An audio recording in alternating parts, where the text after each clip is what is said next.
우주 외계인으로부터 지구를 지키는 어벤져스가 있다면 악령 퇴치는 이들에게 맡겨라. MG 무당 화림, 얼굴 담당 봉길, 명당 사냥꾼 상덕, 돈냄새 천재 연근 테마 묘벤져스 출동. 어서오고 반가워. 방구석 영화 덕질러 공돌이 형이야. 오늘은 한국의 오컬트 장인 장재영 감독 형이 내놓은 신작 파묘를 들고 왔어. 입소문 타고 쫄보들도 파묘 보러 영화관 몰려오기 시작. 서울의 봄보다 빠른 속도로 벌써 600만 넘고 손익분기점 4분이 돌파. 장 형의 일편단심 테마 사랑이 빛을 발하는 순간이야. 검은 사제들 사바아본 동생들이라면 말 안 해도 알겠지만 장 형의 영화는 같은 오컬트라도 장르가 완전히 달라. 검은 사제들은 가톨릭교 구마 예식을 중심으로 그레고리안 성가와 라틴어 기도문, 십자가와 성수가 테마 도구로 나온 반면 사바하는 미륵불 사상의 사이비 종교까지 넘나드는 세계관 끝판 영화야. 파묘는 장르가 또 다르지. 한국 전통적인 풍수지리와 음양오행, 무속신앙을 다루면서 악기를 물리치거든. 전작들과는 차원이 다른 진정한 K-오컬트란 말씀. 조승우 형 주연의 명당 이후 풍수지리 영화 시대 본격 개막이다 이거야. 자, 다들 음양오행과 풍수지리의 과학 속으로 레드선. 파묘는 주인공 일행이 외래인 부탁으로 집안 어르신 묘자리 보러 갔다가 그 아래 일본이 우리나라 전기를 끊기 위해 쇠말뚝 박아놓은 쇼군 악기를 만나 싸우는 내용이야. 무당 화림 중심으로 풍수사 상덕, 장의사 연근, 법사 봉길 이렇게 4명이 뭉쳐 어쩌다 나라까지 구해버리는 전개 클라스 무엇.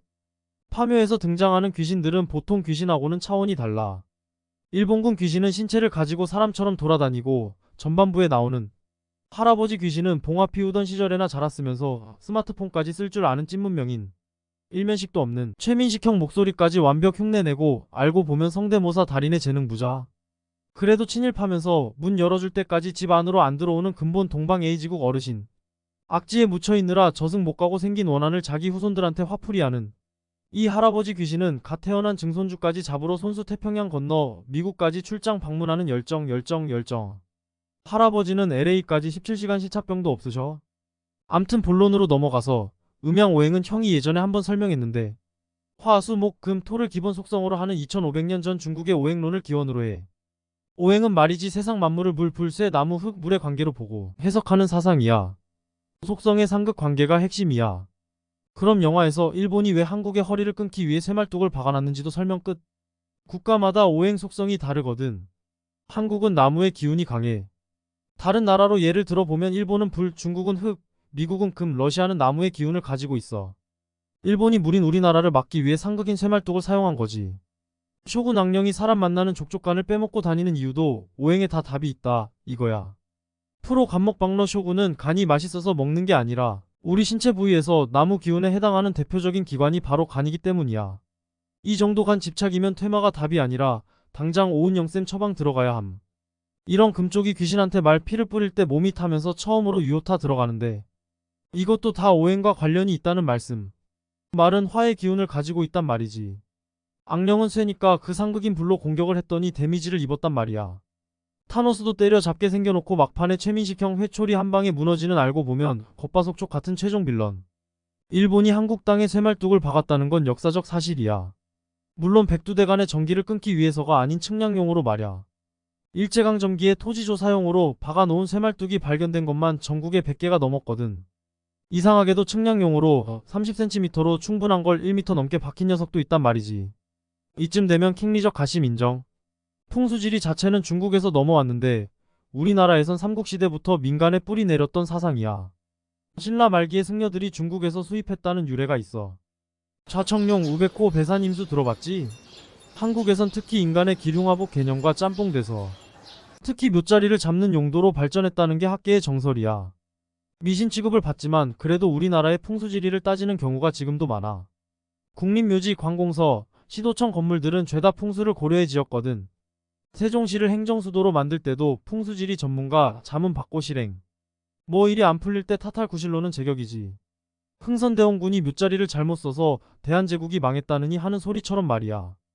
영화에서 최민식 형이 명당이라고 인정한 시청 광장 앞 더 플라자 호텔은 과거 조선 총독부가 있던 땅인데 실제로 이 위치는 서울의 중심부에 자리 잡고 있어 명당 마케팅의 최대 소유자라고 할 수 있지.